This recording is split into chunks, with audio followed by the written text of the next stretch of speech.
Salut tout le monde, c'est Cynthia, j'espère que vous allez toutes très bien. Alors aujourd'hui je vais vous faire une vidéo qui m'a été fortement demandée et c'est comment partir une chaîne sur YouTube, comment avoir une chaîne à succès sur YouTube. Donc ça me fait plaisir que vous me posiez cette question-là parce que pour moi ça veut dire que je suis assez professionnelle pour vous aider à votre tour pour partir une chaîne. Donc certainement ça me fait plaisir de vous aider là-dedans. Je vais vous donner une dizaine de petits cues pour vous aider à partir une chaîne sur YouTube.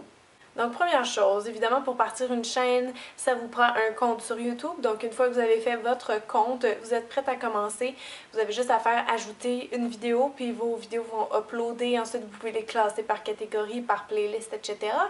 Mais pour faire des vidéos, moi le premier point important avant de partir une chaîne, qu'on va mettre des vidéos sur YouTube, le premier point important c'est vraiment d'avoir quelque chose à dire. Est-ce que vous avez vraiment quelque chose à partager ou vous faites juste envier les autres filles qui sont sur YouTube qui ont du succès?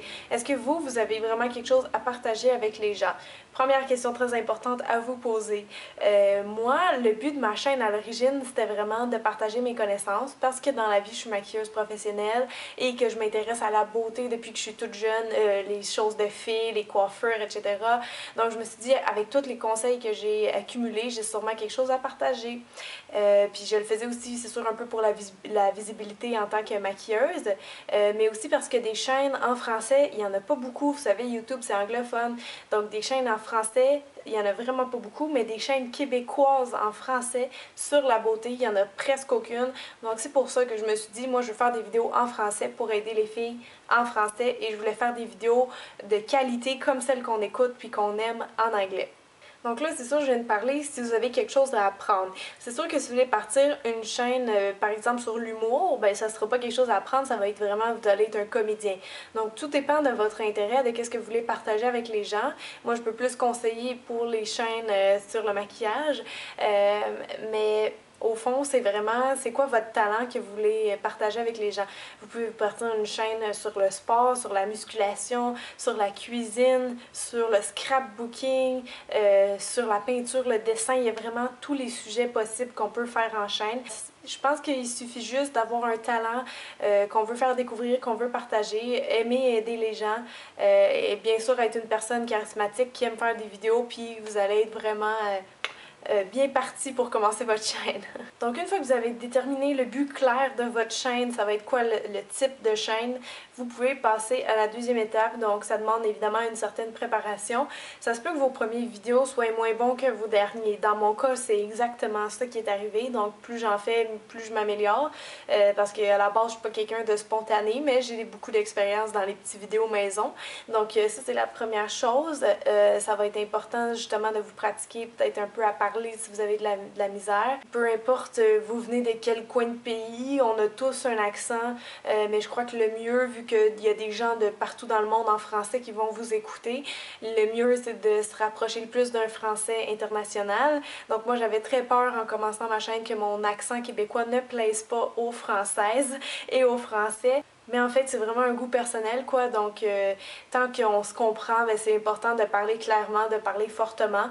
Donc, soyez sûr d'utiliser des expressions que les gens connaissent, de bien parler clairement, puis avec un débit, une voix intéressante, une voix qui est motivante, dynamisante. Et aussi par rapport à la voix, le son est très important. Avant de filmer avec cette caméra-ci, j'en utilisais une autre et malheureusement, vous allez voir, j'ai pas du tout la même voix sur les vidéos, mais celle que vous entendez en ce moment, c'est vraiment ma vraie voix, si on peut dire ça comme ça, parce que sur mes autres, on dirait que je zozotais ou que je bégayais un peu plus, mais dans le fond, c'est juste la qualité de la caméra qui était moindre. Donc vous pouvez aller voir si vous voulez rire un peu mes anciennes vidéos, mais c'est juste pour vous dire que c'est important d'avoir un bon son, que les gens vous comprennent bien. Ensuite, après le son vient l'image, donc forcément vous allez vouloir avoir une caméra de qualité. C'est pas obligé d'être une caméra, comme moi je filme avec un appareil photo qui fait des vidéos. Et si possible, essayez de prendre une caméra qui filme en HD parce que c'est vraiment la mode si je peux dire. Mais surtout pour une chaîne de maquillage, c'est important que ça soit en haute définition pour que les gens voient vraiment les détails de votre maquillage pour qu'ils voient plus clair. Donc par rapport à l'image, très important, donc s'il vous plaît pas de filmage avec des webcams qu'on voit rien dans le noir, là, ça servira à rien si vous filmez quelque chose qui n'est pas de qualité, les gens vont pas embarquer assez vu que les gens peuvent trouver des chaînes de qualité avec un bon son, une belle image.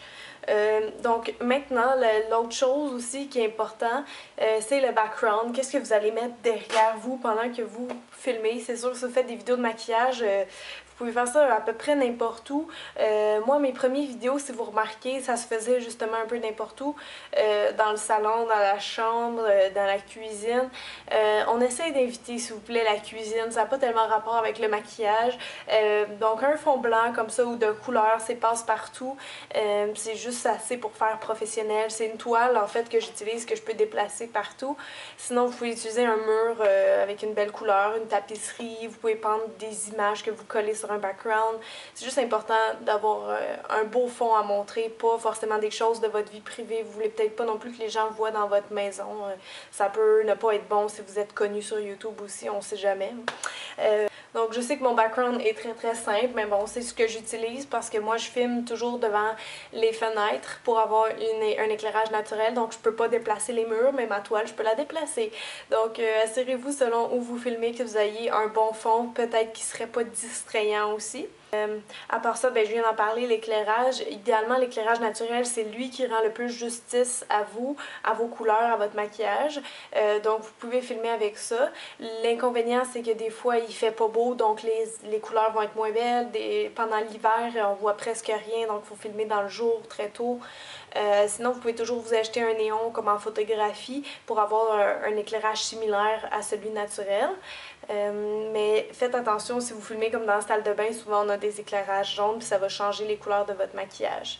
Donc pour le niveau de ce qu'on voit, là, ce qu'on entend, on vient de conclure c'est quoi.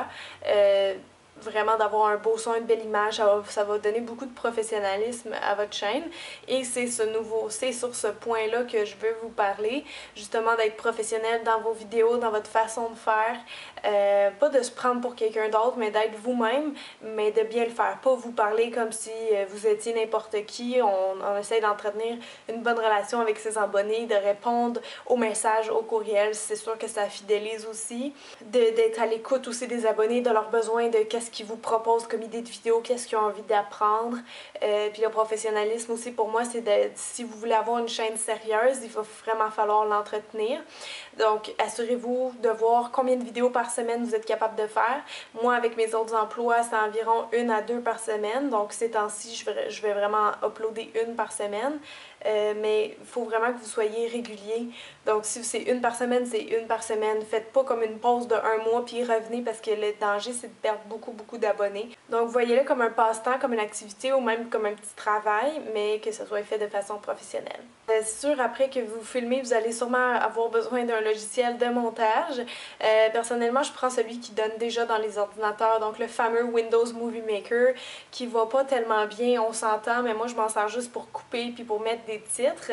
Donc, voyez qu'est-ce que vous avez besoin. Avez-vous vraiment besoin d'aller acheter un logiciel à 100$ pour faire du montage vidéo? Ça dépend de votre chaîne, je vais vous dire. Donc, niveau professionnalisme, c'est très important aussi de couper quand vous faites des erreurs. S'il y a des longueurs de couper, il faut que les vidéos soient le plus courtes possible pour pas ennuyer les gens.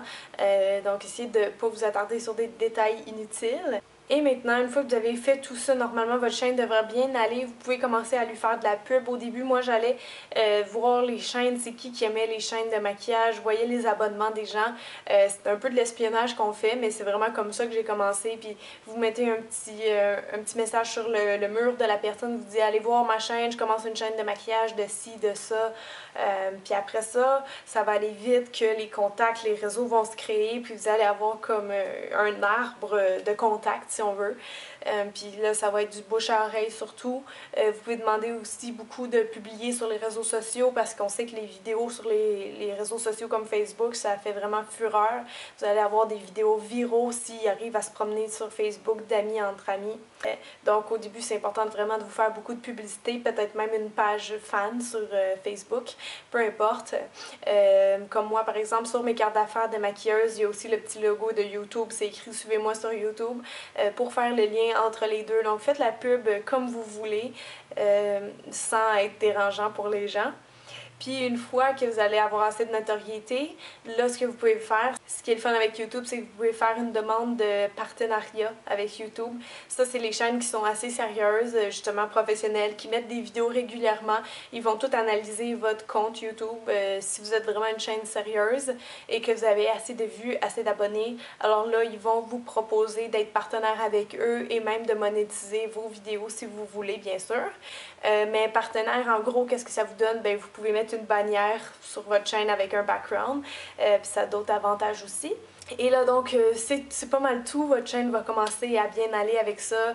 Vous allez pouvoir aussi gagner des récompenses, des mérites avec YouTube. Donc par exemple numéro 55, la chaîne la plus abonnée au Canada ce mois-ci. Aujourd'hui vous allez être dans le top 100 des vidéos les plus vues. Donc vous pouvez gagner des petites récompenses comme ça qui vont vous motiver. Donc c'est pas mal ça en gros mes 10 trucs que je peux vous donner. Mais pour terminer, qu'est-ce que je pourrais dire d'autre?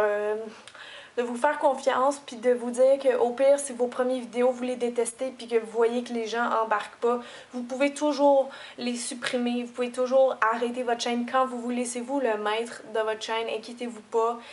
Même chose, il y a des gens aussi qui ont peur des commentaires négatifs, on aime tous pas ça, la critique négative, surtout quand elle est mal faite. On s'entend que les gens derrière leur clavier, c'est tellement facile de dire des bêtises au lieu des commentaires constructifs, mais ça aussi vous pouvez les supprimer ces commentaires-là. Si vous voulez pas commencer à faire des répliques, vous pouvez les supprimer, vous pouvez les spammer, vous pouvez bloquer les personnes. Donc, ayez pas peur des gens si vous êtes willing, si vous avez le goût de faire un petit peu de vidéos, de vous montrer au monde, parce que dans le fond, c'est vraiment ça qu'on fait. Ben, ayez pas peur, faites-vous confiance, puis vous allez vous améliorer en pratiquant, c'est sûr. Puis comme je dis, si ça marche pas, ben on arrête ça là, puis on sait jamais, si vous essayez pas, vous le saurez pas.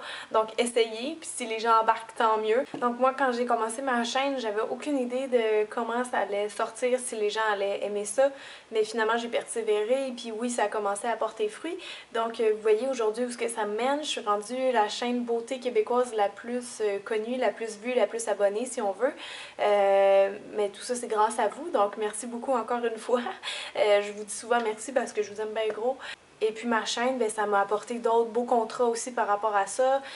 Donc ça peut vous apporter aussi des belles choses pour vous. Donc je vous souhaite une très bonne chance sur YouTube. Si vous avez d'autres questions, je vais me faire plaisir de répondre juste à les laisser en bas du vidéo. Donc j'espère que mes conseils vous ont aidé et que vous allez avoir beaucoup de succès. Je vous souhaite une très bonne journée et on se dit à très bientôt. Bye tout le monde!